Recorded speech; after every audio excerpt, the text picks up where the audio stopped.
नमस्ते फ्रेंड्स, बहुत बहुत स्वागत है आप सबका लर्न वन के जावा के ये सेशन में, जहाँ पे हम आज डिस्कस करने वाले हैं जावा के फीचर्स। ऐसा क्या है जावा में जो इतना ज़्यादा पॉपुलर है? कुछ तो होगा ऐसा जो इतना ज़्यादा वास्ट यूजेज, इतने ज़्यादा उसके फ़ैन फॉलोअर्स, है ना। तो आज हम उसके फीचर्स के बारे में डिस्कस करेंगे। जावा के जो फीचर्स है वो सबसे पहले अगर हम बताएं तो जावा क्या है, एकदम सिंपल है। हमने ऑलरेडी एक डेमोन्स्ट्रेट करके भी देख लिया है कि वो कितना सिंपल है। अगर मुझे जावा यूज़ करना है तो खाली जावा मुझे इंस्टॉल करना है, उसका जेडीके इंस्टॉल करना है। मैंने एक प्रोग्राम उसका नोटपैड में लिख लिया एंड उसके बावजूद अगर उसका आप स्ट्रक्चरिंग देखोगे तो जैसा हमको समझ में आए वैसे एकदम सिंपल तरीके से हम प्रोग्राम उसका बना सकते हैं। अगर आप लोगों को इसके सिवा जावा के पहले अगर प्रोग्रामिंग लैंग्वेज सी या C++ अगर आपको आती है तो आपके लिए जावा सीखना बहुत ही ज़्यादा सिंपल है। क्यों सिंपल? क्योंकि जावा का जो सिंटैक्स बोला जाता है, सिंटैक्स मतलब क्या? ग्रामर। कोई भी लैंग्वेज का ग्रामर होता है ना। हिंदी में बोलती हूँ तो उसका जो व्याकरण है वो थोड़ा सा अलग होता है। अगर मैं इंग्लिश में स्टेटमेंट बनाती हूँ तो उसका जो ग्रामर है वो अलग होता है। तो हर एक लैंग्वेज का ग्रामर होता है। तो प्रोग्रामिंग लैंग्वेज जो हम सीखते हैं उसका भी क्या होगा? ग्रामर होगा। तो वो जो ग्रामर है उसको बोलते हैं सिंटैक्स, कि ये यहाँ पे लिख सकते हैं, ये नहीं लिख सकते हैं, है ना। सब्जेक्ट कौन सा है, ऑब्जेक्ट कौन सा है, एडजेक्टिव, वर्ब्स, ऐसा सब होता है। तो इसी तरह से अगर हम प्रोग्रामिंग लैंग्वेज में सिंटैक्स की बात करें तो उसका सिंटैक्स जो है कि कहाँ पे क्या लिख सकते हैं, कहाँ पे वैल्यूज़ लिख सकते हैं, कहाँ पे इक्वल टू लिख सकते हैं, कहाँ पे एक ब्रैकेट लिखना है, कौन सा ब्रैकेट कैसे लिखना है। जैसे एक सिंटैक्स तो मैं बता चुकी हूँ कि भाई आपको हमेशा चीज़ें पैर में लिखनी है, एक स्टार्ट किया तो ख़त्म करना पड़ेगा, नहीं तो सिंटैक्स में एरर आती है ना। तो अगर आपने कोई और प्रोग्रामिंग लैंग्वेज, अगर आपको C या C++ आता है तो आपके लिए जावा सीखना बहुत ही सिंपल हो जाता है। नहीं आता है तो भी बहुत सिंपल है, लेकिन अगर C++ आता है तो आप जो भी प्रोग्राम लिखोगे वो उसके जो सिंटैक्स लिखोगे वो सेम C के ही फॉलो होते हैं। जैसा C में सिंटैक्स है वैसा ही सिंटैक्स जावा में भी है, और जो कंसेप्ट है वो उसके C++ जैसे है। तो जावा सीखना एकदम सिंपल। अगर आपको कोई भी प्रोग्रामिंग लैंग्वेज आती है तो आपके लिए ग्राफ एकदम फ्लैट जैसा रहेगा, एकदम माइनर स्लोप के साथ। अगर नहीं आती है तो थोड़ा सा स्लोप ऊपर चढ़ेगा, बट थोड़ा सा ऊपर जाके एकदम एकदम स्टीप नहीं है, ऐसा नहीं कि खड़ा हो जाएगा। आपको भी फ्लैट ही मिलेगा लेकिन थोड़ा सा राइज ज़्यादा करना पड़ेगा, बट उसको जावा लैंग्वेज बहुत सिंपल है। दूसरा है कि जावा जो है वो कंपाइल्ड भी है और इंटरप्रिटेड भी है। अब ये कंपाइल इंटरप्रिटेड क्या है? कंपाइलेशन तो थोड़ा सा हमने लास्ट यूनिट में देखा था कि भाई प्रोग्राम लिखा, मैंने इसको कंपाइल किया, मैं बार बार बोल रही थी कंपाइल किया है। तो कंपाइल करना मतलब हमने थोड़ा सा समझ लिया कि भाई वो हमारे प्रोग्राम को लेता है और डॉट क्लास फाइल बनाता है, वो हो गया कंपाइलर। पर ये क्या है? इंटरप्रिटर। तो थोड़ा सा इसको डिटेल में समझते हैं कि कंपाइलर क्या है, इंटरप्रिटर क्या है। अब मैं जो हिंदी में बोल रही हूँ, आपको जो पंजाबी में समझ में आता है, तो हमारे पास दो तरीके के इंसान हो सकते हैं। एक क्या करेंगे, पूरा मेरा जो 10-15 मिनट का सेशन है पूरा सुन लेंगे, पहले पूरा सुन लेंगे हिंदी में, फिर वो 10-15 मिनट का सेशन को वो एक साथ पंजाबी में कन्वर्ट करेंगे और आपको वो 10-15 मिनट का एक साथ 15 मिनट का सुनाएंगे। वो हो गया कंपाइलर। और इंटरप्रिटर क्या करेगा? इंटरप्रिटर वाले जो पर्सन होंगे, वो बंदे क्या करेंगे, वो मेरी एक लाइन सुनेंगे, फिर आपको एक लाइन पंजाबी में कन्वर्ट करके देंगे। मेरी हिंदी में एक लाइन सुनेंगे, आपको एक लाइन पंजाबी में कन्वर्ट करेंगे। तीसरी लाइन सुनेंगे, तीसरी लाइन को कन्वर्ट करेंगे। ये हो गया इंटरप्रिटेशन। तो ऐसे ही हमारे जो सॉफ्टवेयर है वो भी दो तरीके के हैं। एक जो कंपाइलर होता है वो क्या करेगा, हमने चाहे जितना बड़ा प्रोग्राम लिखा है, 10 लाइन, 2 लाइन, 500 लाइन्स की 1000 लाइन, 1000 लाइन का भी प्रोग्राम लिखा है तो उसको एक साथ वो मशीन कोड में कन्वर्ट करते हैं, उसको कंपाइलर कहते हैं। और इंटरप्रिटर क्या है? इंटरप्रिटर मतलब एक स्टेटमेंट लिया, उसको मशीन कोड में कन्वर्ट किया, दूसरा स्टेटमेंट लिया, उसको मशीन कोड में कन्वर्ट किया। तो ये हो गया इंटरप्रिटर का काम। अगर आपने कभी भी HTML या कहीं कुछ देखा हो तो उसमें आपको काफ़ी बार दिखता होगा कि एक एक लाइन का ऐसे आउटपुट आता है, क्योंकि वो लाइंस क्या है, वो जो है वो इंटरप्रिट होते हैं, एक एक लाइन को वो प्रोसेस करके फिर आपको आउटपुट देते रहते हैं। अच्छा, कंपाइलर और इंटरप्रेटर खाली कन्वर्ट करके नहीं देते, दो काम करते हैं। एक तो कन्वर्जन का जो कि बहुत इंपॉर्टेंट है, लेकिन इक्वली इंपॉर्टेंट दूसरा भी काम करते हैं, वो है हमारे प्रोग्राम में जो सिंटैक्स में हम एरर करते हैं उसको बताना। हमने डेमोन्स्ट्रेशन में आपको मैंने दिखाया था कि मैंने सेमीकोलन लिखना भूल गई, तो हमको किसने बताया कि मैंने सेमीकोलन नहीं लिखा है? हमको कंपाइलर ने बताया था, है ना। हमने वो डबल कोट्स को कंप्लीट नहीं किया था, तो हमको किसने बताया कि डबल कोट्स कंप्लीट नहीं किया? हमको कंपाइलर ने बताया। तो कंपाइलर को कंपाइल करने में कहीं पे दिक्कत आती है तो वो क्या करेगा, आपको बताएगा। और अगर आपके समझो आपने 500 लाइन्स का प्रोग्राम लिखा है, 500 लाइन्स का, और कहीं पे जाके आपका 401 लाइन नंबर में एरर है, ऊपर की 400 लाइन्स एकदम परफेक्ट, 401 लाइन में एरर है, तो कंपाइलर क्या करेगा, 401 लाइन की एरर आपको बताएगा, आप उसको चेंज करो, फिर वापस कंपाइल करो, तब वो कंपाइल करेगा। ठीक है, तो वो हमारी दोनों कंपाइलर इंटरप्रेटर दोनों हमारी गलतियां भी निकालते हैं। और अगर हमारा प्रोग्राम जो है वो एरर फ्री है, हमने लॉजिक में एरर है तो अलग बात है। मुझे हलो लिखना था, मैंने बाय लिख लिया, मेरा लॉजिक में हलो था और मैंने बाय लिख लिया, या मुझे प्लस करना था उसकी जगह पे मैंने माइनस कर दिया, तो वो मशीन मुझे नहीं बताएगा, कंपाइलर नहीं बताएगा कि आपको प्लस करना था आपने माइनस कर दिया, या हलो लिखना था आपने बाय बोल दिया। वो हमको ध्यान में रखना है। लेकिन अगर मैंने सिंटैक्स में, ग्रामर में गलती की है, तो ग्रामर की गलती, सिंटैक्स की गलती हमको कंपाइलर और इंटरप्रेटर दोनों बताते हैं। लेकिन कंपाइलर क्या करेगा, अगर पूरा प्रोग्राम एरर फ्री है तो उसको मशीन कोड में एक साथ कन्वर्ट करेगा और हमको कन्वर्टेड फाइल देगा। वेयरएज इंटरप्रेटर क्या करता है, सपोज 500 लाइन्स का प्रोग्राम है मेरा, 401 लाइन में एरर है, तो 400 लाइन्स का आउटपुट दे देता है, कन्वर्ट कर देता है, और फिर 401 लाइन पे एरर दे देता है। काफ़ी बार मैं वापस आपको बताती हूँ, HTML में कभी ऐसा हो सकता है कि आपने आधा आधा पेज रेंडर किया, आपका दिखता है थोड़ा सा आउटपुट, और फिर आगे जाके अटक जाता है। क्यों ऐसा? वहाँ पे एरर आ जाती है। क्यों ऐसा? क्योंकि वो इंटरप्रेट होता है।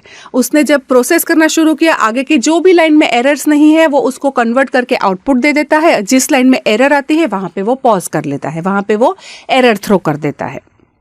तो ये दो तरीके के हमारे पास, जो हम बोल सकते हैं कंपाइलर इंटरप्रेटर, दोनों का काम सिमिलर है लेकिन तरीका बहुत ज़्यादा अलग है। अब काफ़ी प्रोग्रामिंग लैंग्वेज कंपाइल्ड होती है, काफ़ी लैंग्वेजेस इंटरप्रेटेड होती है। जैसे जावा है, हम बोल सकते हैं वो कंपाइल्ड भी है और इंटरप्रेटेड भी है। जैसे C++, ये सारी लैंग्वेज क्या है, कंपाइल्ड है। अगर मैं बोलूँ पाइथन है, HTML है, वो सारी क्या है, इंटरप्रेटेड है। तो जावा क्या है, तो जावा कंपाइल्ड भी है और इंटरप्रेटेड भी है। मतलब क्या कि आप अगर जावा C लिख के जब आप आपका प्रोग्राम जब करते हो तो वो कंपाइल करते हो, और उसके बाद जब आप जावा और क्लास का नाम लिखते हो तो आप इंटरप्रेट करते हो। मतलब जावा कंपाइल भी करता है और इंटरप्रेट भी करता है। तो ये जावा का फीचर हो गया। बहुत सारी लैंग्वेजेस ऐसा नहीं करती है, बहुत कम लैंग्वेजेस दोनों काम करती है। जावा में ये दोनों तरीके से हमारा होता है। पहले कंपाइल होगा, कंपाइल होने के बाद जो डॉट क्लास फाइल बन गई उसको इंटरप्रेट करके वो हमको आउटपुट देता है। ठीक है, तो ये कंपाइलेशन इंटरप्रिटेशन दोनों होता है इसमें। फिर है ऑब्जेक्ट ओरिएंटेड। ऑब्जेक्ट ओरिएंटेड मतलब क्या? तो रियल लाइफ में आप ऑब्जेक्ट मतलब क्या समझते हो? मैं बोलूँ ऑब्जेक्ट मतलब क्या? कोई भी चीज़, उसको हम ऑब्जेक्ट बोलेंगे। मैंने उठाया फ़ोन तो ऑब्जेक्ट हो गया। मैंने उठाई बॉटल तो bottle is an object, bottle भी ऑब्जेक्ट है ना। मैंने उठाया माउस तो माउस ऑब्जेक्ट है ना। मैं कुछ भी चीज़ एक ऑब्जेक्ट है। चीज़ ज़रूरी नहीं है, इंसान भी ऑब्जेक्ट होते हैं, लिविंग बीइंग भी ऑब्जेक्ट हो सकते हैं, है ना। मैं बोलूँ कि टीचर तो टीचर भी मेरे ऑब्जेक्ट हो सकते हैं। स्टूडेंट, एम्प्लॉय, कंपनी के लिए एम्प्लॉय तो ऑब्जेक्ट हो सकते हैं। कॉलेज के लिए स्टूडेंट तो ऑब्जेक्ट हो सकते हैं। ऑब्जेक्ट मतलब क्या कि रियल लाइफ में कोई भी जो रियलिटी में एग्जिस्ट करता है, जिसको हम इंडिविजुअलिटी उसकी समझ सकते हैं कि ये चीज़ है, उसको हम कहते हैं ऑब्जेक्ट। तो जावा जो है वो क्या है, ऑब्जेक्ट ओरिएंटेड है। आपको जो भी डिज़ाइन करना है पूरा उसको ऑब्जेक्ट के फॉर्म में सोच के आप उसको बनाते हो। जो इसके पहले की लैंग्वेजेस थी, मतलब काफ़ी सारी लैंग्वेज, जैसे सी मैं बोलूँ तो वो ऑब्जेक्ट ओरिएंटेड नहीं है, वो प्रोसीजर ओरिएंटेड है। यहाँ पे क्या है, जावा जो है वो ऑब्जेक्ट ओरिएंटेड है। मतलब आप कोई भी एप्लीकेशन बनाओगे तो सोचोगे कि ये एप्लीकेशन में कौन कौन से ऑब्जेक्ट्स है, कैसे काम होता है, इस तरह से काम होगा। तो जावा ऑब्जेक्ट ओरिएंटेड है, ठीक है। फिर बहुत ही ज़्यादा इम्पोर्टेंट फीचर है इसका, प्लेटफॉर्म इंडिपेंडेंस। जावा जो है वो प्लेटफॉर्म इंडिपेंडेंट लैंग्वेज है। प्लेटफॉर्म मतलब क्या, तो प्लेटफॉर्म मतलब हम बोलते हैं नॉर्मली मशीन की लैंग्वेज में बात करें तो मशीन का प्लेटफॉर्म मतलब मशीन का ऑपरेटिंग सिस्टम। मेरा मशीन उबंटू है, विंडोज़ है, सोलारिस है, किस टाइप का मेरा मशीन है। तो मैं आपको जो कंपाइलर इंटरप्रेटर बता चुकी हूँ, वो कंपाइलर इंटरप्रेटर इस तरह से काम करता है, ठीक है, कि मेरा जावा का प्रोग्राम है वो पहले कंपाइल होगा, फिर एक डॉट क्लास फाइल बनेगी, फिर मेरे पास एक इंटरप्रेटर होगा जो JVM से इंटरप्रेट करके हमको हेलो प्रिंट करके देता है। वो तो समझ में आ गया, लेकिन इसमें प्लेटफॉर्म इंडिपेंडेंसी कहाँ पे आ गई? तो प्लेटफॉर्म इंडिपेंडेंसी कैसे आती है, वो इसी को दूसरे और इलाबरेट करके या और डिटेल में लिख के देखते हैं। तो मैंने लिखा हेलो वर्ल्ड डॉट जावा। अब मेरा जो मशीन है वो सोलारिस मशीन है, ओके। मेरी जो ऑपरेटिंग सिस्टम है वो सन सोलारिस है। तो मैंने सोलारिस में इसको जावा सी कंपाइल करके बना दी डॉट क्लास फाइल। अब चाहे कोई भी कंपाइलर यूज़ करो, बनेगा क्या, डॉट क्लास फाइल। तो मैंने बना दी, उसको कंपाइल किया और मैंने बना दी डॉट क्लास फाइल। अब ये डॉट क्लास फाइल है वो मैं लिनक्स के JVM में दूं, विंडोज़ के JVM में दूं या मैक मशीन के JVM में दूं, मेरा जो आउटपुट है या मेरा जो इंटरप्रेटर है वो चलेगा। तो मतलब हो गया प्लेटफॉर्म इंडिपेंडेंट। कैसे कि मैंने कंपाइल उसको किया, तब उसको अलग ऑपरेटिंग सिस्टम पे किया, और जब मैं उसको इंटरप्रेट करके रन कर रही हूँ तो वो अलग ऑपरेटिंग सिस्टम में जा रहा है। तो चाहे जो भी मेरा ऑपरेटिंग सिस्टम हो और मैंने जैसे भी कंपाइल किया है, एक बार मेरे पास डॉट क्लास फाइल आ गई तो वो डॉट क्लास फाइल लेकर मैं कोई भी प्लेटफॉर्म में बनी हुई हो, मैं दूसरे कोई भी प्लेटफॉर्म में जाके उसको रन कर सकती हूँ। इसलिए इसको राइट वंस रन एनीवेयर, वोरा स्ट्रक्चर भी कहते हैं। देखिए उसका स्लोगन क्या है, वोरा। मतलब क्या कि राइट वंस, एक बार लिखो कोई भी ऑपरेटिंग सिस्टम पे और दूसरे कोई भी प्लेटफॉर्म पे आप उसको चला सकते हो। तो ये है वोरा आर्किटेक्चर जो इसमें फॉलो होता है ना। कैसे मिलती है प्लेटफॉर्म इंडिपेंडेंसी? तो प्लेटफॉर्म इंडिपेंडेंसी मिलने की वजह है हमारा डॉट क्लास फाइल, जिसको बोला जाता है बाइट कोड, राइट। तो ये जो बाइट कोड हमारे पास आ गया, तो ये बाइट कोड चाहे जो भी ऑपरेटिंग सिस्टम में है, दूसरे कोई भी ऑपरेटिंग सिस्टम में हम इसको रन कर सकते हैं। तो इससे प्लेटफॉर्म इंडिपेंडेंसी अचीव हो जाती है। सारी लैंग्वेजेस में ऐसा नहीं होता है। अगर मैंने सी का प्रोग्राम जो है, अगर मैं उसको विंडोज़ पे चला रही हूँ तो फिर मैं उसका OBJ लेके उसको मैं दूसरे कोई प्लेटफॉर्म पे चली गई तो नहीं चलता है। जावा वो अलाउ करता है क्योंकि बाइट कोड है, क्लास फाइल बनती है इसमें, डॉट क्लास। अब ये डॉट क्लास फाइल है, उसको आप कहीं भी लेके जाओ, आपका प्रोग्राम चलेगा। राइट वंस रन एनीवेयर, क्यों? बाइट कोड की वजह से, डॉट क्लास फाइल की वजह से हमारा ये पॉसिबिलिटी है, ठीक है। फिर उसके और फीचर्स है। दूसरा फीचर क्या है, जावा जो है वो बहुत सिक्योर है। अब कैसे सिक्योर है? तो नॉर्मली जब प्रोग्रामिंग लैंग्वेजेस होती है जैसे C++, इससे पहले जो बहुत ज़्यादा पॉपुलर लैंग्वेज थी वो थी C++, वो भी ऑब्जेक्ट ओरिएंटेड है, लेकिन उसके अंदर क्या है, पॉइंटर्स है। पॉइंटर्स मतलब क्या कि हम हमारे मशीन के कोई भी मेमोरी, हमारा जो मशीन होता है उसकी मेमोरी जो होती है वो मेमोरी पे जाके एक्सेस कर सकते हैं। वो डेफिनेटली प्रोग्रामर को एक लिबर्टी के लिए ही दिया गया है, लेकिन ऐसा करने से हो सकता है दैट कोई जो है पर्सन वो मैलिशियस इंटेंशन वाला हो, गलत जिसके इंटेंशन हो वो उसको किसी भी तरह हार्म भी कर सकता है। जावा है उसमें ऐसा पॉइंटर्स निकाल दिया है। अच्छा, और जावा के अंदर जब हम JVM के थ्रू हमारा प्रोग्राम रन करते हैं तो हमने जब इंस्टॉल किया तो हमारे मशीन के जो JVM है उसके मतलब हमारा जो मशीन है उसके ऊपर है समझो एक लेयर ऑफ एब्स्ट्रैक्शन, एक लेयर जैसा दूसरा बन जाता है JVM, और वो हमारे प्रोग्राम को रन करता है। मतलब अगर वेब एप्लीकेशन आप सोचो तो वेब एप्लीकेशन में अगर मैं सोचूं कि मैंने सर्वलेट बनाया है या एपलेट बनाया है, ये दो चीज़ों से जनरली होता है, तो ये दोनों में कहीं पर भी क्लाइंट के रिसोर्स, क्लाइंट मशीन की फाइल या क्लाइंट मशीन का कुछ भी यूज़ नहीं होता है।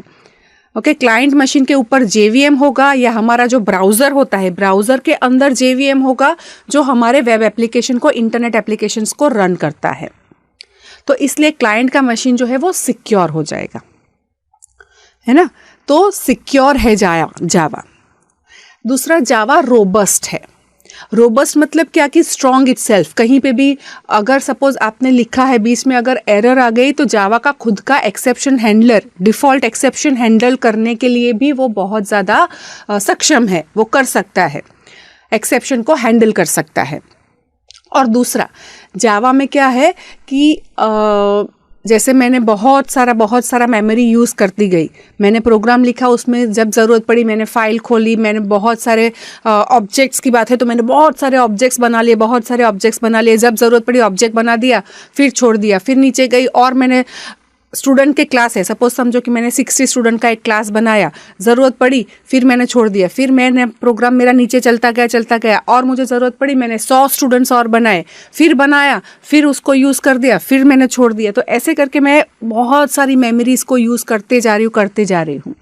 तो एज अ प्रोग्रामर मुझे बॉदर नहीं करना है कि अच्छा मैंने ऊपर जो 60 स्टूडेंट्स यूज़ किए थे अब उसका क्या होगा, उसकी मेमोरी वापस, क्योंकि मेमोरी तो लिमिटेड है, ज़्यादा है लेकिन है तो लिमिटेड, फिक्स है ना, तो वो सारी मेमोरी वापस ऑपरेटिंग सिस्टम को देनी भी पड़ेगी ना, तब वो दूसरे प्रोग्राम को रन दे सकते हैं, है ना। क्योंकि हम एक साथ बहुत सारे एप्लीकेशंस रन करते हैं। अब मैं प्रोग्राम टाइप कर रही हूँ या मेरा प्रोग्राम चल रहा है, हो सकता है पीछे मैंने कुछ डाउनलोडिंग में रखा हो सकता है पीछे में, और मैं गाने भी सुन रही हूँ, प्रोग्राम रन हो रहा है, लिख लिया, रन हो रहा है, मैं गाने भी सुन रही हूँ, डाउनलोडिंग में भी कुछ रखा है, पीछे वर्ड की एक फाइल भी खोली हुई हो सकती है, तो बहुत सारी मेमोरी एक साथ तो कंज्यूम हो रही है। तो मेमोरी जो हमारा प्रोग्राम यूज़ नहीं करता है उसको हमें वापस ऑपरेटिंग सिस्टम को देनी पड़ेगी ना, तब वो दूसरे प्रोग्राम को दे सकता है। तो एज अ प्रोग्रामर मुझे बॉदर नहीं करना है, मुझे मेमोरी की ज़रूरत पड़ी, मैंने यूज़ कर लिया।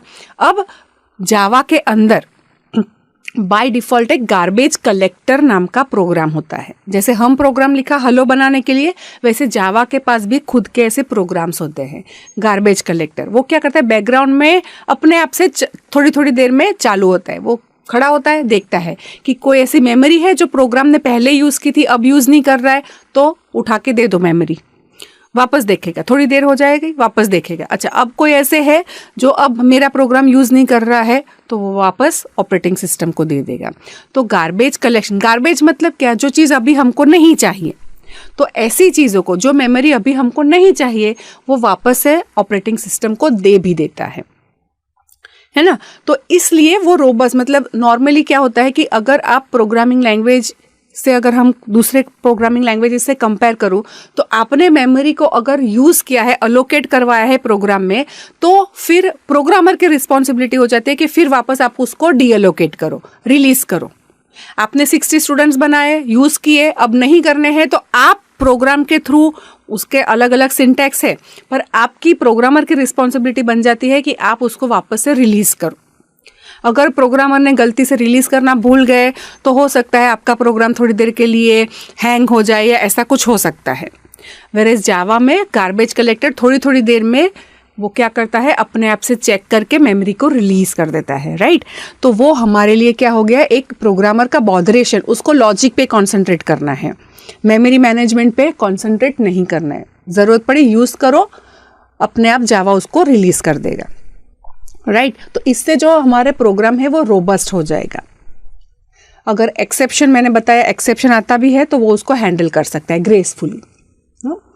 फिर हमारा जो जावा का एप्लीकेशन है वो आर्किटेक्चर न्यूट्रल है। आर्किटेक्चर न्यूट्रल मतलब कि आप अगेन अगर आप दूसरे प्रोग्रामिंग लैंग्वेजेस से कंपेयर करो तो काफ़ी बार ऐसा होता है कि अगर मैं इसको विंडोज़ में चलाती हूँ तो वहाँ पे जो मेमोरी मिलती है वो अलग होती है। अगर मुझे सपोज इंटीजर मतलब 2, 3, 4 ऐसी वैल्यू स्टोर करनी है तो अगर विंडोज़ में है तो इतने बाइट्स लेता है, और अगर दूसरे मशीन पे चले जाए तो इतने बाइट्स लेता है, या आपका 32 बिट मशीन है या 64 बिट मशीन है, तो उस बेसिस पे मेमोरी एलोकेशन में भी डिफरेंस आ जाता है काफ़ी सारी प्रोग्रामिंग लैंग्वेज में। लेकिन जावा में ऐसा नहीं है। जावा में कोई भी कुछ भी आर्किटेक्चर पे डिपेंड नहीं करता है। वो प्रोग्रामिंग ने फिक्स किया है, लैंग्वेज ने फिक्स किया है कि इंटीजर को कितने बाइट्स देने हैं, अगर आप कैरेक्टर लिख रहे हो ABC तो उसको कितने बाइट्स देने हैं, वो सारा जावा का प्री डिफाइंड है, आर्किटेक्चर पे डिपेंड नहीं करता है, इसलिए इसको बोला जाता है आर्किटेक्चर न्यूट्रल। फिर दूसरा है मल्टी थ्रेडेड। अब मल्टी थ्रेडेड मतलब क्या कि मल्टी थ्रेडिंग डिटेल में हम डेफिनेटली ये जो हम है वो सारा डिटेल में देखने ही वाले हैं, लेकिन कंसेप्ट क्या है, मल्टी थ्रेडिंग मतलब क्या, तो अभी मैं आपको बता चुकी हूँ कि आपका मशीन है, आपने उस पर जावा का प्रोग्राम चालू किया है, वो रन हो रहा है, पीछे आपने कुछ डाउनलोडिंग में रखा है, वो डाउनलोडिंग भी हो रहा है, आपने गाने चला के रखे हैं तो गाने भी बज रहे हैं, और साथ में आप दूसरे पेज पे सर्फिंग कर रहे हो, है ना, थोड़ा फेसबुकिंग कर रहे हो या कुछ दूसरा आप थोड़ा गूगल कर रहे हो और भी कुछ जावा का डिटेल में पढ़ रहे हो, तो मतलब इंटरनेट ब्राउज़र भी दूसरा ओपन है, डाउनलोडिंग कहीं से हो रहा है। ओके, तो ये सारे मल्टीपल प्रोसेसिंग एक साथ चल रहे हैं, राइट, वो ऑपरेटिंग सिस्टम कर रहा है। तो वैसे ही हमको हमारे एप्लीकेशन में चाहिए कि मेरा प्रोग्राम बहुत बड़ा है और वो बहुत बड़े प्रोग्राम को मैं छोटे छोटे पार्ट में डिवाइड करना चाहती हूँ ताकि एग्जीक्यूशन फास्ट हो जाए। ओके, मेरा मल्टी प्रोसेसर है ही, तो जब मेरा एक मतलब थोड़ा सा ऐसा है कि जो कहीं पे यूज़र से इनपुट लेना है, यूज़र को आउटपुट देना है, तो जब वो करने जा रहा है तब दूसरा काम शुरू कर देना है मुझे, है ना। तो मैं क्या चाहती हूँ कि मेरा जो बड़ा प्रोग्राम है, जावा का एक ही प्रोग्राम है, लेकिन उसको भी मैं छोटे छोटे पार्ट में डिवाइड करके उसका एग्जीक्यूशन फास्टर करना चाहती हूँ, तो वो पॉसिबल है जावा यूज़ करके, राइट। तो जावा में मल्टी थ्रेडिंग का सपोर्ट है। फिर जावा जो है वो डायनामिक है। डायनामिक है मतलब जब आपको जो फाइल चाहिए आप उसको लोड करके उसको रन करवा सकते हो। जो आपका मेथड है, जब आपको मेथड कॉल करनी है आप वो पर्टिकुलर मेथड को कॉल कर सकते हैं। स्टैटिक होता है जो पहले से फिक्स करके रख देते हैं कि यही मेथड कॉल होगी, यही वाला क्लास कॉल होगा, है ना। बट जावा में ऐसा नहीं है। जावा में रन टाइम पे हम डिसाइड कर सकते हैं कि कौन सी मेथड मुझे कॉल करनी है, कौन सा मुझे क्लास लोड करवाना है, तो दैट इज डायनामिक। फिर जावा का दूसरा फीचर है डिस्ट्रीब्यूटेड, मतलब आप टास्क को डिस्ट्रीब्यूट कर सकते हो। एक बहुत ही पॉपुलर जावा की टेक्नोलॉजी है RMI, remote method invocation. Remote method invocation RMI, जिसमें क्या होता है कि हमारे मेथड्स हम रिमोटली दूसरे मशीन पे रख सकते हैं और वहाँ से भी इन्वोक कर सकते हैं। मतलब मेरे मशीन पे है ही नहीं, डिस्ट्रीब्यूट करके हमने मेथड्स को रखे, कहीं पे कुछ है कहीं पे कुछ है, तो अलग अलग मशीन्स पे हमारे मतलब अलग अलग सिस्टम्स पे हमने हमारे एप्लीकेशन को, हमारे सिस्टम को डिस्ट्रीब्यूट करके रखा है और डिस्ट्रीब्यूटेड वे में हम उसको रन करना चाहते हैं। जावा में उसका भी सपोर्ट है। फिर जावा का परफॉर्मेंस इतना सारा है तो ऐसा नहीं कि जावा का परफॉर्मेंस लो हो जाता है। इतने सारे फीचर्स होने के बावजूद जावा का परफॉर्मेंस क्या है, बहुत ही हाई है, ठीक है, अच्छा परफॉर्मेंस देता है, फास्ट देता है। क्यों, कैसे फास्ट दे सकता है, तो एक तो जावा के प्रोग्राम्स कंपाइल होते हैं। नॉर्मली ऐसा बोला जाता है कि कंपाइल करने के बाद आप इंटरप्रेट भी करो, दो चीज़ें होती है यहाँ पे, तो क्या टाइम ज़्यादा लगेगा? नहीं, जावा के अंदर just in time compiler, JIT compiler है जो हर एक JVM में होता है। वो क्या करता है, पहले से वो मतलब जैसे आपको ज़रूरत पड़ी वो आपके इंटरप्रिटेशन हो उससे पहले आपकी लाइन लाके आपको दे देगा। तो जो जिट है उससे एग्जीक्यूशन जो है वो बहुत ही ज़्यादा फास्ट हो जाता है। ओके, तो कंपाइल करने के बाद इंटरप्रेट करके आपका आउटपुट आएगा, तो जो जिट कंपाइलर की वजह से आपका परफॉर्मेंस भी क्या है, एकदम हाई परफॉर्मेंस में आपको जावा मिलेगा। राइट। तो ये सारे जो है वो जावा के फीचर्स है जो जावा को बहुत ज़्यादा पॉपुलर अमंगस्ट डेवलपर की कम्युनिटी में एक बहुत ही चहेती लैंग्वेज की तरह इसको माना जाता है। बहुत वास्ट है, बहुत ज़्यादा API का सपोर्ट है इसके अंदर, आप जो सोचो आप इसमें बना सकते हैं, राइट।